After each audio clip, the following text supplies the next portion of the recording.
With Obsession, once again, we delve into Captain Kirk's psyche in the Star Trek episode that also takes from other aspects that they'd already covered, kind of like Kirk seeing in a younger officer or ensign or what have you, as himself as he once was, and that goes back to the guy they dumped off on Clint Howard.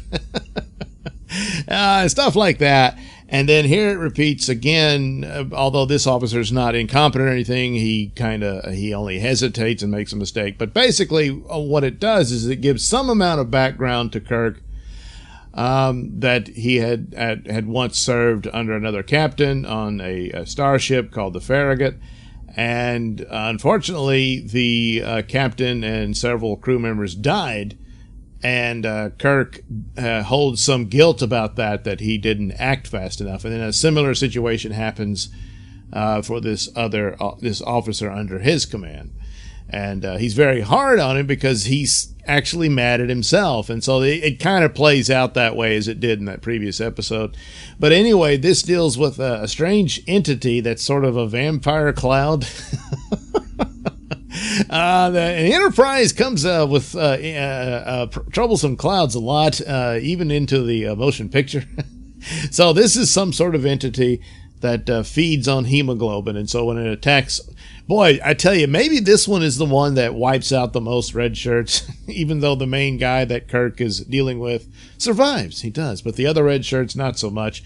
And what happens to them is when the cloud envelops them, it sucks all the hemoglobin out of them, so they just collapse, and they're just sort of these gray corpses on the ground. But Kirk, right off the bat, while they're exploring this planet at the beginning, can smell the creature. It's like, man, you smell that, and he expects Spock to, wouldn't mind. But no, he recognizes that, and that's one of these sense details that you experience that can call back a traumatic moment for Kirk that still hangs with him. And that's the thing, that he doesn't see the creature. He doesn't. This is not the planet where it happened, and all this sort of stuff. But still, when he's like, instantly he's back at that moment, and he's looking for it. And sure enough, it's this creature that he encountered before. And he goes off on his own with this. He gives orders. Spock and McCoy don't understand it, and to the point that they almost tried to unseat him. They threaten it because they don't think he's acting rationally. He's supposed to deliver medical supplies. There's always something like this to another ship, the Yorktown, and they're due to rendezvous with them, but Kirk is staying with this planet until he figures out how to destroy the creature. So ultimately, they explore the planet more, and the crewmen, more red shirts get killed. The young lieutenant, who is the son, it turns out, of the captain that Kirk once served, and it was a captain that he looked up to, and everything. It was probably his first outing and all this sort of thing, and it casts a long shadow on him.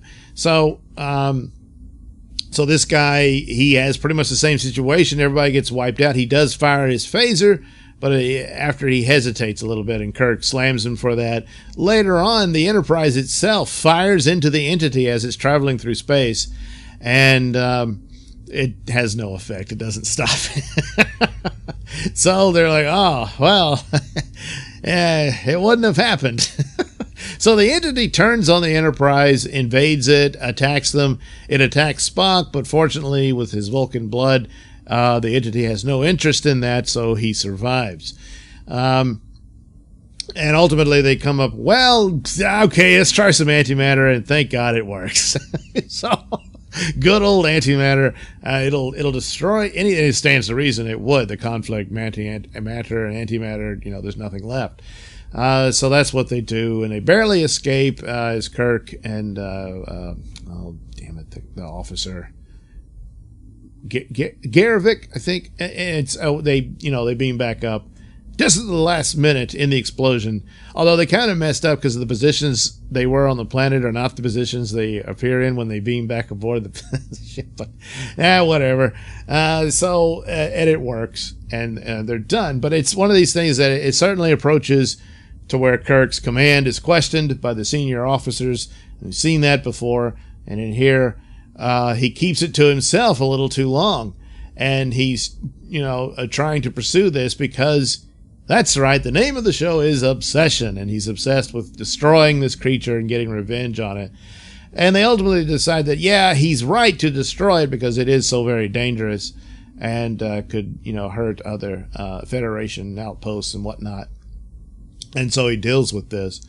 We still don't know what it was. It seemed to be pursuing back to the planet where Kirk had first encountered it, so that must be its home planet. Maybe there's other entities like this, but anyway, the whole point of it was, of course, Kirk understanding his own guilt and passing this on to a younger man who's experiencing the same thing.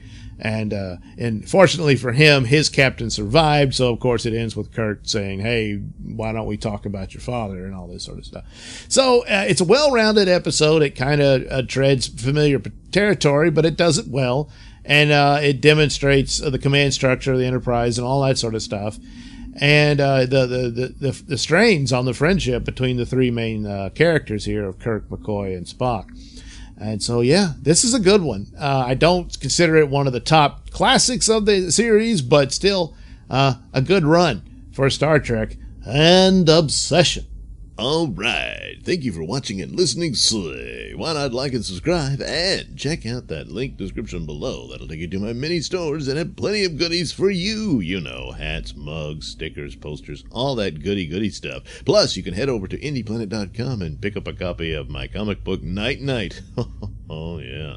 Plus, you can also catch my podcast, Mr Nailsin Show, over at RadioMisfits.com. And you can also watch my videos on my channel at BitChute. That's the Mr Nailsin channel on BitChute.com.